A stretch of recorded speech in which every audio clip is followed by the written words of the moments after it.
Hello friends, I hope you all are doing well, taking care of yourself and your family by remaining at your home, following the government regulations on COVID-19. Well, now let's start with the topic that we left in the last lecture. Up till now in module 1 we have dealt with the concept of minimum wages and the provisions related to the same in Code on Wages 2019. The concept of payment of wages we had started with, and we are done with the introduction and historical development part of the same. So starting with the definition, important two definitions for this concept of payment of wages, and then the allied provisions on payment of wages in the Code on Wages. So there are two definitions that we have to focus from for this particular concept in the Code on Wages. One is the definition of establishment under section 2M of Code on Wages. The term establishment is being defined. It's being defined as any place where any industry, trade, business, manufacture or occupation is being carried on, and it includes government establishment. What it says that the establishment would be considered as any place where any industry is established, or any trade is being established, or any manufacturing process is being going on, or any business is carried on. It would be considered as an establishment, and it even includes the government establishments. There is one case, Tamil Nadu Water Supply and Drainage Board versus MD Vijay Kumar. The citation and abbreviation is 1991 ILLJ 26MAD. And this is a judgment of a Madras High Court, wherein the court had to determine whether the board which was created by the government of Tamil Nadu for the drainage water, whether that would be considered as a board which is fulfilling the definition of the establishment, and by virtue of that if it has to follow the provisions related to the payment of wages. It was an act earlier, right? So the Payment of Wages Act 1936 for the workers who are working within this board. The question was determined by the Madras High Court in a way that yes, the functions of or the objectives of this board for which it was created was actually fulfilling the definition of industrial establishment, because it had to carry some process, and it was a kind of industrial process and involving certain other aspects as well.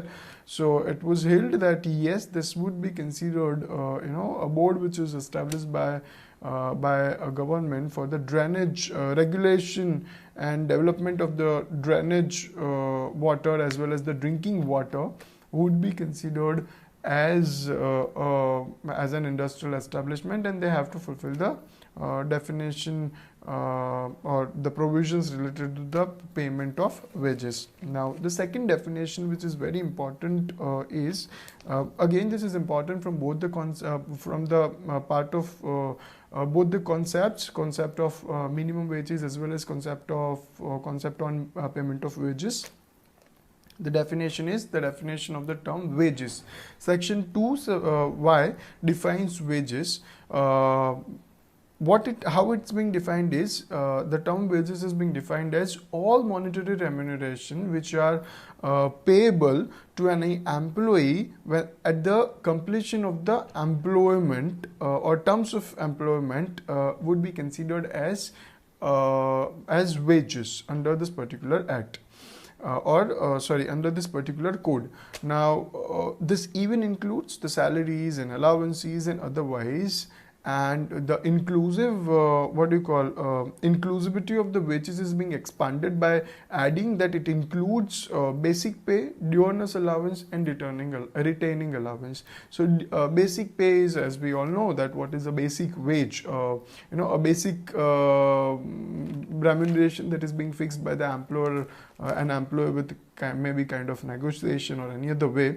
And then the dionys allowance for retaining the employee, or for appreciation of his work other than the bonus, employers also pay something called dionys allowance. So the dionys allowance is either 2 or 3 or 5% of the basic pay. And then retaining allowance, to retain the employees there are certain allowances which are paid by some employers. So the definition of wages under the Code on Wages says that it would even include basic pay, dionys allowance and retaining allowance. So all remunerations which are payable to an employee by the employer at the completion of the terms of the employment would be considered as a wage. However, there are certain things or certain kinds of payments which are not considered as a part of the term or the definition wages. The first one is bonus not forming part of remuneration under the terms of employment is not considered as a wage. So if in case under the terms of employment you have not formed or you have not negotiated or you have not formed bonus as a part of the remuneration, it will not be considered as wages. Now there is a case on this. It's a case of 1975. The case is of Gopalan versus Agmati Chit Fund. Now in this case, the question was whether the wage would include bonus. Now it was held in this case that the Bonus Act 1965 was enacted and it has made bonus as a statutory right, and there is 8.33% of the bonus that has to be paid to the employee by the employer. So it was held that since it's a statutory right, and since there has not been any amendments or in the Payment of Wages Act at the time in 1975, it was held that the bonus would be considered as a form of or as a part of the wage. Now this definition is also not going against this particular decision. What this clause says that wages doesn't include bonus which is not forming part of a remuneration under the terms of employment. So if under the terms of employment, if there is nothing called bonus, if it is clearly mentioned that no bonus shall be paid, or maybe if it is clearly mentioned that any bonus shall not be paid other than whatever the statutory requirements are there, so then in that case such extra bonus other than what has to be paid as a statutory bonus will not be considered as a part of the term wage.